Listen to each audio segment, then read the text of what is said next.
The sun had not yet broken fully over the ancient hills of Jerusalem when the first whispers began to spread through the narrow stone streets of the old city. It was a sound that moved faster than wind, quieter than breath, yet impossible to ignore. The news traveled from the Muslim quarter to the Christian quarter, from the Armenian quarter to the Jewish quarter, carried by voices trembling with disbelief and wonder. Something was about to happen at the Temple Mount.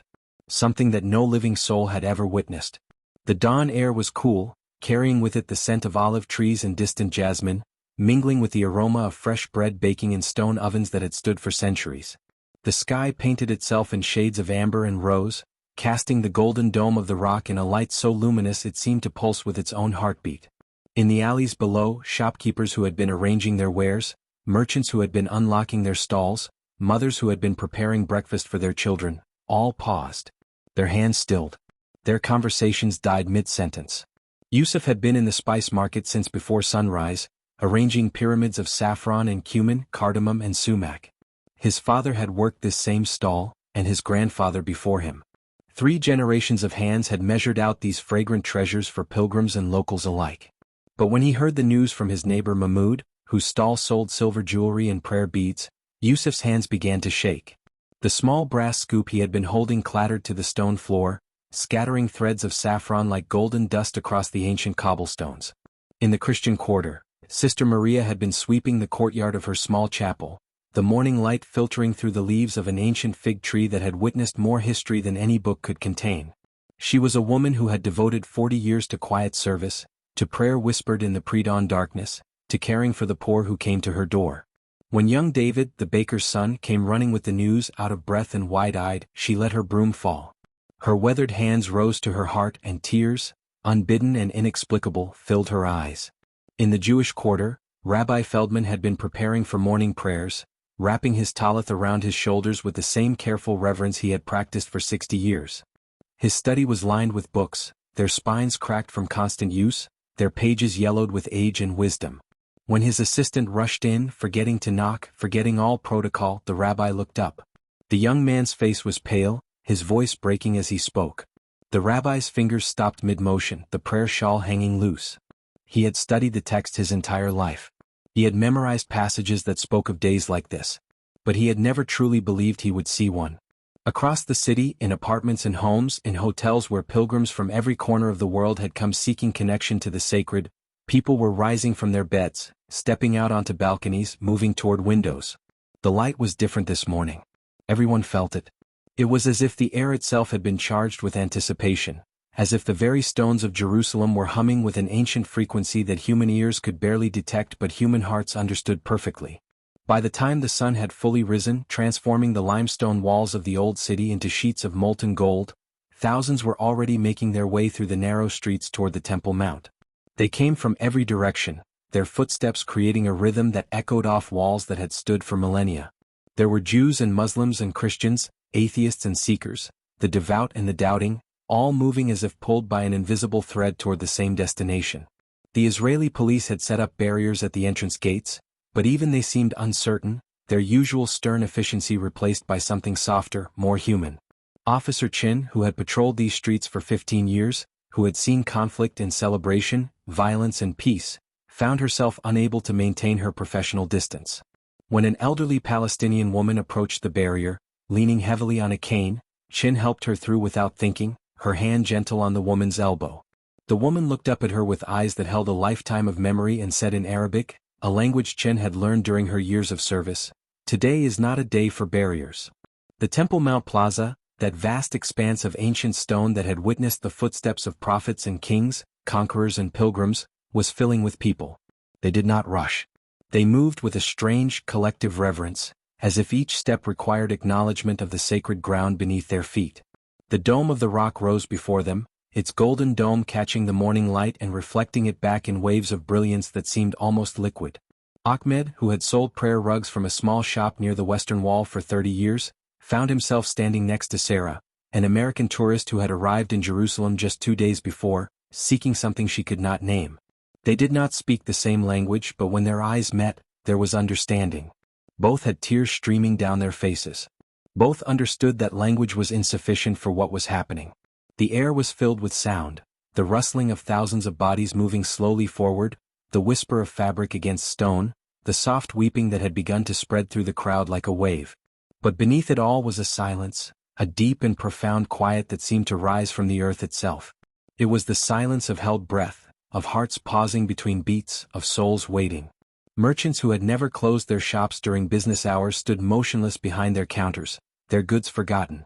Hassan, whose family had sold ceramics painted with intricate Islamic geometric patterns for 5 generations, stood in his doorway, his apron still tied around his waist, his hands clasped before him. Next to his shop, Rivka, who sold embroidered textiles, stood with her hand over her mouth, watching the river of humanity flow past. They had been neighbors for 20 years, had maintained a polite but distant relationship shaped by the complex history of their peoples. Now, without speaking, Hassan reached out and took Rivka's hand. She gripped it tightly and together they watched. The sun climbed higher, and with it came the heat of the day, but no one seemed to notice. Mothers held their children close. Fathers stood with hands on their sons' shoulders. Grandparents leaned on younger family members, their eyes bright with emotion they had learned, through long lives of joy and sorrow, to recognize but never quite name. Father Thomas, who had come from Ireland 30 years ago to serve in Jerusalem and had never left, stood near the entrance to the Church of the Holy Sepulchre, his hands folded in prayer. He had baptized children, married couples, buried the dead. He had counseled the desperate and celebrated with the joyful. But he had never felt the presence of the divine quite like this. It was not a vision, not a miracle in the traditional sense. It was something more subtle and more profound. It was the collective recognition of thousands of souls that they stood in a thin place, where the veil between the ordinary and the sacred had grown gossamer and transparent. In the plaza of the Temple Mount, people began to kneel. It was not orchestrated. There was no signal, no command. It simply happened like a field of wheat bending before the wind. First 1, then 10, then 100, then thousands sinking to their knees on the ancient stone. Muslims prostrated themselves in the direction of Mecca. Christians bowed their heads in prayer. Jews swayed in the ancient rhythm of davening. And those who claimed no faith at all found themselves on their knees regardless, compelled by something that transcended doctrine and theology. The weeping had begun in earnest now. It was not the weeping of sorrow, though it carried echoes of every grief these stones had witnessed. The destruction of temples, the exile of peoples, the countless small and large tragedies that had unfolded on this ground across millennia. It was not the weeping of joy, though joy was woven through it like threads of gold through fabric. It was the weeping that comes when the human heart, so carefully defended, so cautiously protected, finds itself suddenly and completely vulnerable. It was the weeping that comes when we are reminded, against all the evidence of our fractured world, that we are connected to something larger than ourselves. Dr. Zimmerman, a professor of archaeology from Berlin, had spent his entire career studying the historical layers of Jerusalem. He could lecture for hours on the Herodian construction of the Temple Mount, on the Islamic architecture of the Dome of the Rock, on the Byzantine influences and Crusader modifications. He could cite dates and dynasties, excavations and artifacts. But as he knelt on the stones his profession had taught him to analyze and categorize, all his knowledge dissolved into something simpler and more profound. He was not a professor in this moment. He was simply a man, humbled and awed, feeling the weight of history not as academic data but as living presence. Beside him knelt Fatima, a shopkeeper from the Muslim quarter, and next to her was Moshe, a tour guide from the Jewish quarter, and next to him was Catherine, a nurse from France. They did not know each other's names. They did not know each other's stories. But they were connected now, bound by this moment that would live in each of them for the rest of their lives. The silence deepened. Even the weeping had grown quiet, reduced to the soft sound of tears falling on stone, on fabric, on hands clasped in prayer or wonder or both. The golden dome above them seemed to glow from within, as if it were not merely reflecting the sun but generating its own light. The sky had taken on a quality that photographers would later struggle to capture, a clarity and depth of blue that seemed to hold within it every sky that had ever arched over Jerusalem. Time seemed to lose its usual meaning. Minutes could have been hours. Hours could have been minutes.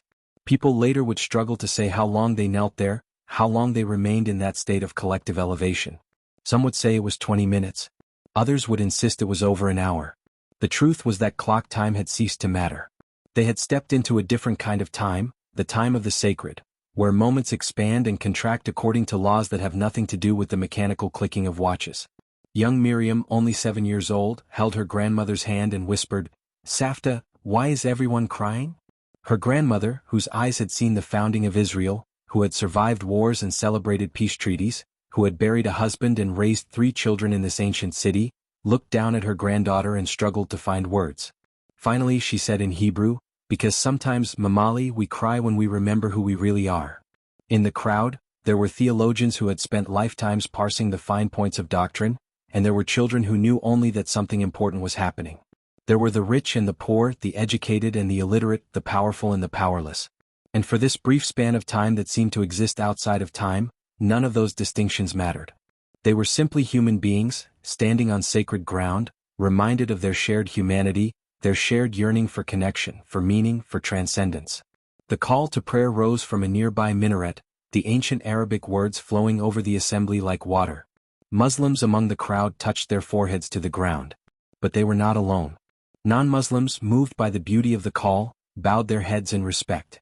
The sound seemed to merge with the stones themselves, as if the Temple Mount were joining in the prayer, as if every prayer ever uttered on this spot across thousands of years was rising simultaneously to meet this moment.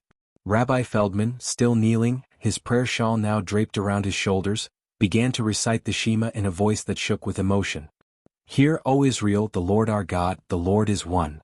Others joined him, the Hebrew words spreading through the Jewish section of the crowd. And then something extraordinary happened. Christians in the crowd, recognizing the words that their own Messiah had proclaimed, began to speak them too. And Muslims, who revered the prophets of Israel, whispered their own affirmations of divine unity. Sister Maria found herself standing next to Imam Rashid, whom she had seen often in the old city but had never spoken to. Their eyes met and without words they understood. She reached out her hand and he took it.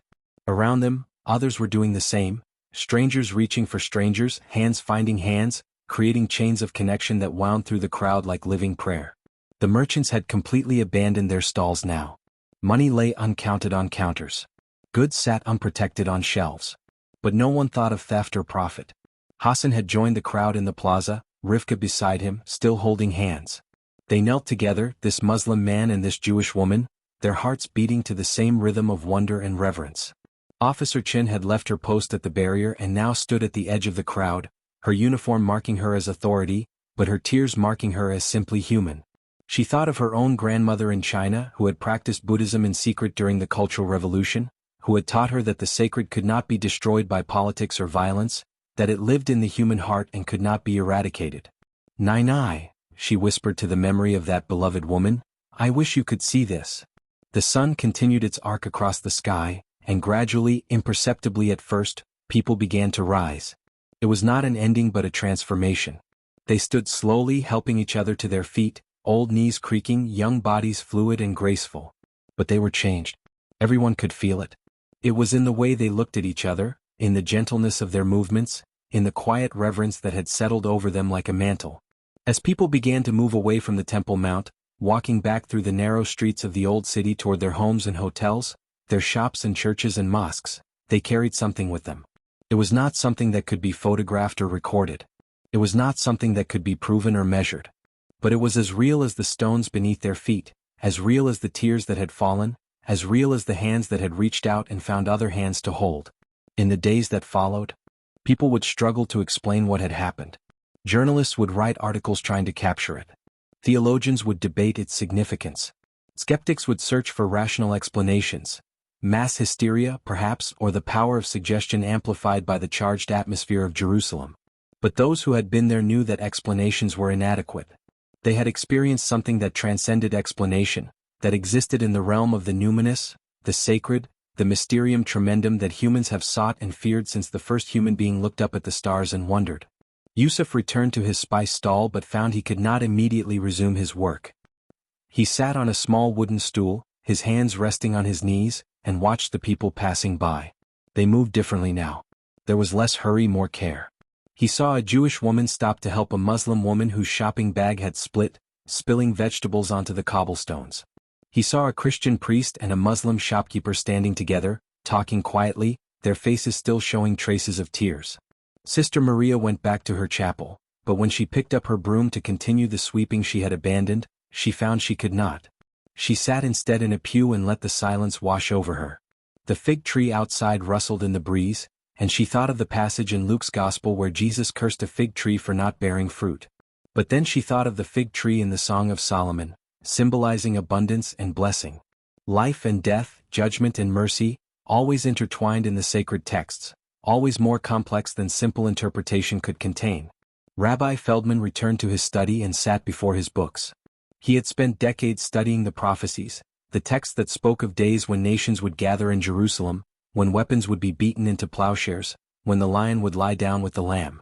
He had always read these as future promises, as hopes deferred to some distant messianic age. But now he wondered if he had been looking for the wrong kind of fulfillment. Perhaps the sacred did not always arrive in thunder and lightning. Perhaps sometimes it came quietly, like dawn breaking over ancient stones, like tears falling in a plaza where thousands knelt together. Dr. Zimmerman sat in his hotel room that night, his laptop open before him, trying to write his field notes. But every sentence he typed felt hollow, inadequate. How could he describe in academic language what had happened? What footnotes could he add to tears? What bibliography could he cite to explain the feeling of kneeling on stones that had been worn smooth by countless pilgrims across countless centuries, feeling connected not just to those present but to all who had ever sought the sacred in this place? The next morning, life in Jerusalem resumed its usual rhythms. Shops opened. Merchants called out their wares. Tourists arrived with cameras and guidebooks. Children went to school. Adults went to work. But something had shifted, something subtle but unmistakable. People smiled at strangers more readily. They were quicker to help, slower to anger. The barriers that had seemed so solid, so necessary, felt a little more permeable. Hassan and Rivka, who had held hands in the doorway of their shops, now greeted each other every morning.